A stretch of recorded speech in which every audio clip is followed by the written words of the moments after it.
adelante. Muy buenas tardes, laentrevista.com, de nuevo en acción. Y bueno, pues aquí tenemos a mi derecha, esta es la derecha, al compadre, al de la mano pesada, al compadre Xavier. Pero hoy viene, lo veo así De blanco. como tranquilo, De blanco. reposado. Eres algo así como angelical. Algo así. ¿Qué tema traes qué bulle ahí en ese cerebro, compadre? Bueno, pues el tema de hoy, Jesucristo. Jesucristo es un... No el superstar. No, Jesucristo, el ser humano. El ser humano. Creo que vale la pena en esta semana que se celebra la Semana Santa, pues es un tema fascinante que me gustaría abordarlo, no desde el punto de vista teológico, porque no soy la voz autorizada, más bien analizar al extraordinario ser humano que fue, que trascendió su tiempo, trascendió en la historia, trastocó los tiempos de la humanidad, pues es un antes y un después de él, al grado de que nuestros calendarios se rigen a través de antes de Cristo, después de Cristo. Y lo sobresaliente de este asunto es que cómo es que pudo él trascender en un ámbito territorial muy pequeño. Si uno analiza dónde se movió, dónde vivió, dónde se desarrolló, fue un territorio muy pequeño, una superficie muy pequeña comparada con la superficie del mundo, ¿no? Y su tiempo, pues él fue muy efímero, fue muy breve su tiempo en la tierra, porque vivió pues muy pocos años, murió a los 33 años, murió muy joven. Entonces, ¿cómo es que logró trascender? ¿Cómo es que logró traer una nueva corriente, una nueva religión? ¿Cómo es que han pasado más de 2000 años y se le sigue reconociendo por propios y extraños, incluso las otras religiones, porque a partir de su visión, de sus enseñanzas, se creó la religión y después se creó toda una institución, la Iglesia Católica, que es una de las más grandes del mundo, con más millones de seguidores, pero incluso en las otras religiones monoteístas, como por ejemplo en el Islam, lo respetan mucho a Jesús, lo reconocen como un enviado, como el Mesías, y goza de mucho prestigio y mucho respeto, aún en otras religiones que son pues de otra naturaleza, diametralmente opuestas tal vez, pero que se le reconoce universalmente. Y es extraordinario, un ser humano que pues se le recuerda siempre, y creo que vale la pena comentar sobre él. Bien, bueno, pues Xavier, el suceso histórico, ese es el que vamos a analizar primero. Se ha analizado muchísimo, ha habido teólogos habidos y por haber, que cada quien tiene su visión al respecto, pero vamos a verlo un poquito como el suceso histórico, el ser humano. ¿Qué era el ser humano? Es el ser humano que pues nace en una familia de personas, de un pueblo profundamente religioso, como es el pueblo judío desde siempre.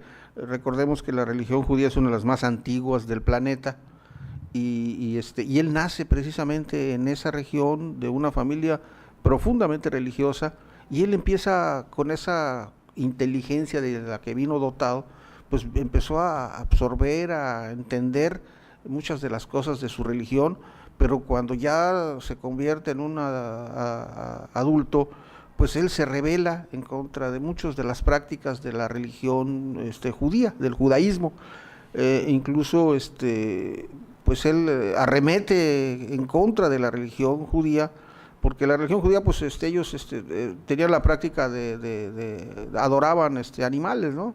Y Jesús decía no, sacrificaban animales, y decía Jesús no, y él incluso empieza a decir que él se iba a sacrificar como persona para salvar a los seres humanos. Es decir, el sacrificio, dice, ya no debe hacerse sacrificios de animales, yo me voy a sacrificar por ustedes. Y eso fue una de las cosas que empezó a motivar cierto temor entre los que profesaban el judaísmo, y sobre todo los que tenían la jerarquía. Y creo que uno de los aspectos que fue lo que le costó la vida a Jesús fue que él mencionó que era muy difícil que los ricos entraran al reino de Dios, que entraran al reino de los cielos. Y si analizamos la esencia de los judíos siempre han sido muy, muy proclives a acumular riqueza. Los judíos son los hombres más ricos del mundo y hoy, de siempre, y hoy en la actualidad, en cualquier país del mundo, los que detentan la riqueza, la acumulación de riqueza, son los judíos, son los dueños de los bancos, son los dueños de todo el dinero del mundo, en todos los países. Entonces yo creo que tocó Jesús un punto demasiado sensible, decirles, no, es muy difícil que un rico pueda entrar al reino de los cielos, porque él creo que su idea, la idea de Jesús era predicar una religión, pero en base a la humildad. Es decir, el poder no se debe basar en la riqueza, sino la humildad, el ser pobre es algo grandioso, debe ser objeto de veneración y de respeto, y que los pobres tienen más posibilidades de ir al reino de los cielos. Y eso creo que fue lo que alertó a los judíos y a la iglesia judía de aquel entonces, al judaísmo de aquel entonces, que se sintió afectado, porque decirle a un judío que no tenga dinero es inaceptable para los judíos. Entonces esto lo juzgaron por ser blasfemo y lo sentenciaron y lo condenaron a muerte, pero se lo entregaron al Estado, que era el que tenía los instrumentos, y el Estado romano fue que lo juzgaron un juicio, pues no le dieron oportunidad de defenderse, simplemente lo condenaron sumariamente,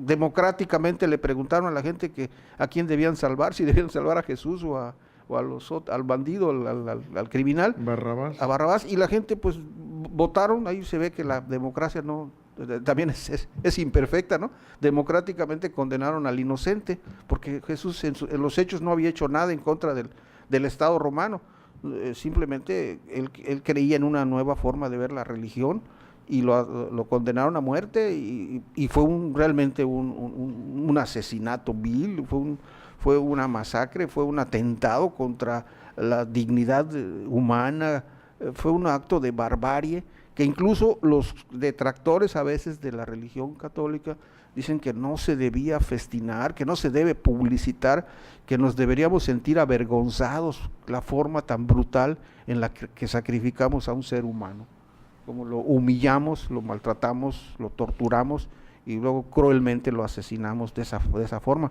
Debería ser algo que debería ser motivo de respeto, motivo de no festinarlo, no publicitarlo, y que incluso la Semana Santa pues debe ser para recordarlo, y como dicen los católicos, pues para que no vuelva a suceder, que sea un ejemplo de lo que no se debe hacer, pero debe respetarse, no festinarse, no celebrar la semana como la celebramos en México, bueno, muchos el valor mexicano, con grandes ingestas de alcohol y drogas y fiesta y bailes, y no se trata al valor mexicano, se trata creo que de respetar ese acto terrible, y respetar a la religión, respetar los valores religiosos que él nos inculcó, de amor y de paz, y no el desenfreno, no la depravación, no lo que se acostumbra por algunas gentes en estos días, ¿no?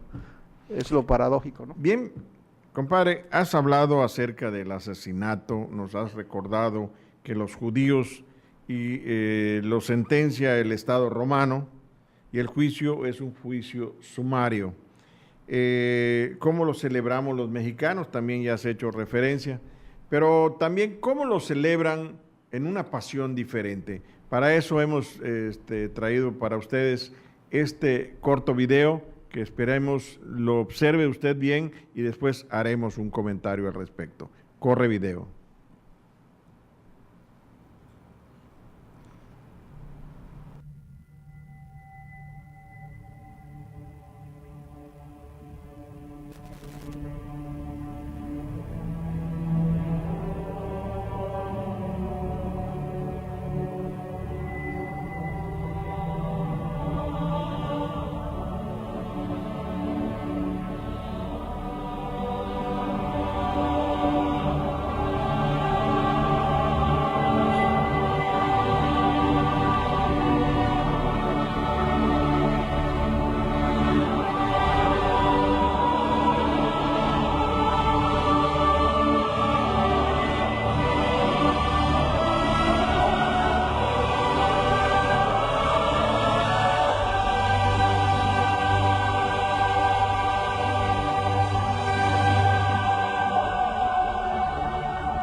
Como podrán ustedes ver, la fastuosidad con que celebra la Pasión, diferente en este lugar. Pero quiero retrotraer esto que sucedió en el año 2011 en este mismo sitio. Amanece en Lorca, en la cafetería de la estación de autobuses. La televisión reproduce una y otra vez las imágenes del terremoto en Italia. Los testimonios son idénticos a los que se escucharon en Lorca en mayo del 2011. Esto es como el infierno de Dante, dice alguien. Una imagen se repite, un campanario y un reloj parado. Es uno de los relatos que inspiró el terremoto de Japón en 1995. Haruki Murakami escribió, era un especial sobre el terremoto que reproducía las mismas imágenes de siempre, una y otra vez más. Edificios ladeados, autopistas destruidas, ancianas llorosas, confusión e ira que no iban dirigidos a nadie. Es la historia repitiéndose una y otra vez. ¿Por qué pasan estas cosas en el mundo, compadre? Bueno, a mí me llama mucho la atención como tú dices atinadamente, esta fastuosidad de la celebración de la Semana Santa en Italia, en Lorca, y no sé si, no voy a criticar porque no soy quien, es decir, hay que ser respetuosos de la forma en que cada quien expresa su religiosidad, pero llama la atención la ostentación con la que se hace esto, y me resulta paradójico porque decíamos que si Cristo, que es en torno a él se creó la iglesia cristiana, él predicaba la humildad. Entonces, ¿por qué tanta riqueza? ¿Por qué tanta ostentación? Que contrasta con la pobreza, ¿no? En Lorca hay mucha gente que se quedó sin casa, gente pobre que vive en la calle, vive en campamentos porque no han podido reconstruir sus casas, y esta celebración con tanta riqueza, ¿no? Lo mismo sucede con la enorme riqueza acumulada por la Iglesia Católica, el Vaticano, con enormes riquezas en dinero, en oro, en inversiones, invierten en bolsas de valores del mundo, tienen en el campo inmobiliario tienen muchas propiedades. Solo en Roma se dice que tienen, para el turismo religioso, dispone el Vaticano de uno de sus negocios de 50,000 cuartos en Roma, que lo administra la Santa Sede, y tienen bancos, y cuando los papas han intentado pues que esa riqueza le llegue a los pobres, pues les ha costado la vida, ¿no? Incluso el Papa actual, que al principio de su gestión como Papa decía que él soñaba con una iglesia pobre para los pobres, como buen jesuita, e intentó acotar al Banco del Vaticano, y lo primero que le dijo el gerente del Banco del Vaticano, que eso que intentaba hacer era imposible, que incluso le había costado la vida a un papa, lo cual está documentado en un libro que se los recomiendo, que se llama La muerte en el Vaticano, donde este autor inglés detalla exactamente todo lo que quiso hacer ese papa, cómo lo intentó y cómo fue sacrificado, cómo al parecer no fue muerte natural, parece ser que fue envenenado, y como a los papas está prohibido hacerles la autopsia, nunca se pudo esclarecer ese crimen en el Vaticano. Pero en fin, no es una crítica, simplemente son datos que están por allá. Pero lo importante de la religión es tener la religión. Más vale tener una religión que no tenerla. La religión nos ayuda, nos apoya para salir adelante. Los valores que nos inculcan, todas las religiones son buenas. Lo malo es cuando se deforman, ¿no? Cuando se interpretan mal, y ahí es donde viene el problema. En México celebramos, por ejemplo, muy famoso en Iztapalapa. Ahí se hace la Pasión, pero ya no solamente es el día del Via Crucis, sino ahora ya es una semana completa que se va escenificando día a día cada uno de los pasos que fueron antecesores al día de la crucifixión. Entonces, aquí en Mérida también hay una colonia, en Pacaptum, hay que decirlo, que también ya hace ese tipo de escenografía, y también hay en los pueblos del interior del estado, en la población de Vaca, en el municipio de Vaca, y en la población de Acanqué, son los más famosos hasta hoy, pero en todos lados se hacen la visita de las 7 casas, se hace de las iglesias, se hace muchas ceremonias al respecto de. La iglesia en sí, y como tú bien lo has dicho y muy atinadamente, compadre, tiene valores, pero también tiene a sus detractores. Nosotros no podemos ser nadie para estar juzgando a una religión, llámese como se le llame, ortodoxa, presbiteriana, pentecostesa, mormona o lo que sea. Lo único que podemos decir es de que usted observe con el cariño que puede tenerle hacia una religión y sea respetuoso de ella, como nosotros respetamos también y queremos que a la vez respeten la de nosotros mismos, ¿no? O sea, esta es la reciprocidad que puede haber en el mundo. Pero hoy también tenemos un mundo convulsionado y no podemos nosotros cerrar los ojos y decir no existe. ¿Qué pasa con ese mundo convulsionado que ya no cree en muchas cosas? Bueno, creo que hay una situación grave a nivel internacional, hay pérdida de valores y la enseñanza de Jesucristo que nos dijo, amaos los unos a los otros, esa es la solución y no las atrocidades que vemos, que asesinan a niños con gases, con armas químicas, letales, ¿no? Armas letales que ya están prohibidas desde la Primera Guerra Mundial, pero todavía sigue habiendo esos actos de barbarie en pleno siglo XXI, y luego la respuesta también de la otra potencia norteamericana, bombardeando y matando niños también, que no se ha publicitado mucho, pero se ha filtrado que estas últimas bombas que con los Herodes de la era moderna matan niños con los misiles, como Herodes mató a los niños, mandó a decapitar a los niños, pues aquí los asesinan con misiles Tomahawk, con bombas, masacran niños también. Entonces yo creo que ahí es bueno que le recordemos a todos nos recordemos a nosotros mismos y a todos, amaos los unos a los otros. Creo que esa es la solución de siempre y para siempre. Pues, siempre hay un axioma al respecto que dice la naturaleza y la historia cansada de crear repite, y esto es lo que nosotros podemos estar expectantes de lo que sucede en el mundo, rezar, de ponernos en oración, tener la conciencia de que estas cosas no deben de suceder. Sin embargo, pues también no podemos cerrar los ojos, como dije anteriormente, a todo lo que está sucediendo. Muchas gracias, compadre. Llegamos al final. Vamos a disfrutar un poquito este tiempo de Adviento en cuanto a qué es lo que hacemos y qué dejamos de hacer. ¿Cómo debemos de llevar este tiempo? Y no sé si tienes algo más que agregar. Se vale disfrutar, se vale ser felices, pero hacerlo sanamente, hacerlo siempre pensando en el bien de los demás, nunca atentando contra nadie. Y como siempre dice Loreta, sonría que es gratis. Nos vemos la próxima semana. Muy bien.